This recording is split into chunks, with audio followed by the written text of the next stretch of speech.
الا كنتي مهتمه بموضوع الانوثه وكتبغي تبرزيها في شخصيتك فحاولي تسمعي لهذا لا فيديو. اليوم جبت لكم موضوع جديد اللي هو الانوثه. كنا بنات ولكن واش كنا كنملكوا صفات الانوثه؟ الجواب ببساطه هو لا.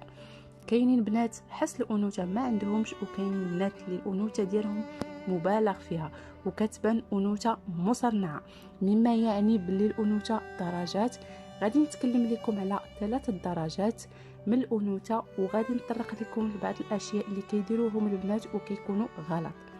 الدرجه الاولى، اولا احبيبتي ما خصكيش تعرفي بلي الانوثه ماشي فقط في اللباس والوجه. الانوثه شي حاجه اللي كتجمع ليا كل ما كاين في بالك. دابا فمثلا الابتسامه كتعتبر معيار ديال الانوثه. باش تكون ابتسامتك انثويه خاصها تكون خفيفه، واهم حاجه ما تكونش مصطنعه. الضحكه هي البنت اللي كتضحك بصوت خفيف، ماشي تسمع لكاع الناس، صوت خفيف. والا كنتي ميته بالضحك وكتاكلي مثلا فاكيد ديري يديك على فمك بطريقه زوينه. ايضا في الطريقه ديال المشيه ديالك، ماشي كتمشي كي الدراري، ديما خاصك تكوني واقفه، يعني مشيتك تكون مستقيمه وراسك طالع شويه، ماشي كتشوفي السما ولكن تكون ومشيتك يعني خاصك تكوني مستقيمه. وملي يكون شي دري او لا راجل دايز من حداك تفادي دوك النظرات ونسلي عينيك، فقط بهكا غادي تقدري تبرزي شخصيتك اكثر بالنسبه ليه. ايضا الكلام ديالك والادب ديالك، بغيتي شي حاجه قولي عافاك، واش ممكن، ماشي اعطيني. عيب جاك اتصال وانتي بالقرب من الاصدقاء ديالك، استأذني منهم وقولي لهم سمحوا لي بغيت نجاوب. ايضا الانثى هي فتاه ما كتخسرش الكلام. عيب وعار بنت كتخسر في الهضره، هذا اكبر غلط كيديروه. وما نساوش بلي نكونوا مقلقين من شي حد او لا معصبين من شي حد، لا داعي انك تكلمي معاه في داك الوقت اللي كتكوني انت معصبه.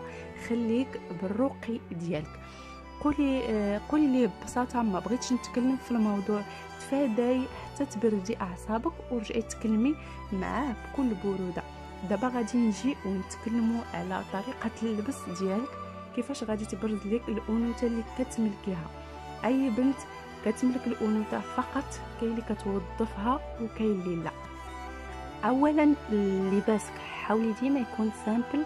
الا كانوا الوان داكنه حاولي تفادي كثره الزواق والالوان، والا كانوا الوان فاتحه ديما كسريهم بشي لون يكون غامق شويه. وقد ما كانوا الانوان اللي كتعتمدي عليهم باردين قد ما كنتي كتباني هادئه اكثر. ايضا حبيبتي خاصك تكوني هادئه، قد ما كنتي هادئه قد ما كنتي اجمل وارقى. واكيد الرقي هي الدرجه الثانيه اللي غادي نتكلم عليها اليوم، وغادي نجاوبكم على السؤال التالي: كيفاش نقدر نكون انثى راقيه؟ اولا اللي خاصك تعرفي ان الرقي عمره ما كان متعلق بالفلوس او المصادر الماليه ديالك. وكمثال على ذلك احيانا غادي تشوفي بنات عندهم فلوس لا باس عليهم وما كيعرفوا لا يتصرفوا لا يلبسوا لا والو. واكيد كاين العكس، مما يعني انه خاصك تكوني راقيه في التصرفات كأنثى. طريقه الكلام ديالك تكون هادئه، كتلخص انك راقيه. واختياراتك ايضا يكونوا بساط، يعني الابسط الاشياء يكونوا اختياراتك راقيه. مثلا المكان اللي كتجلسي فيه كيكون هادئ، كتكوني مبتعده كليا على الضجيج. ايضا كيعتبر من ابرز النقاط اللي كتبينك ناضجه. كما غادي يبان لكم في هذه الدرجه كتكوني اقتنعتي انك انثى. النقطة الثانية هي خاصك ماشي فقط تكوني انثى قدام الناس، بل حتى مع نفسك.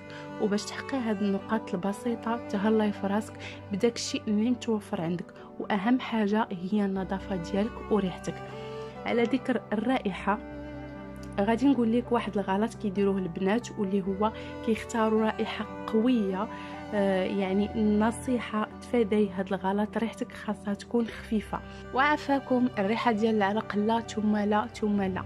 ما يمكنش بعض المرات كنشوف بنات كيقراو في الجامعه او في الثانوي والريحه ديال العرق فيها يعني كتكرهك فيهم، واخا تكون كتملك جميع المواصفات ريحتها كتكرهك فيها.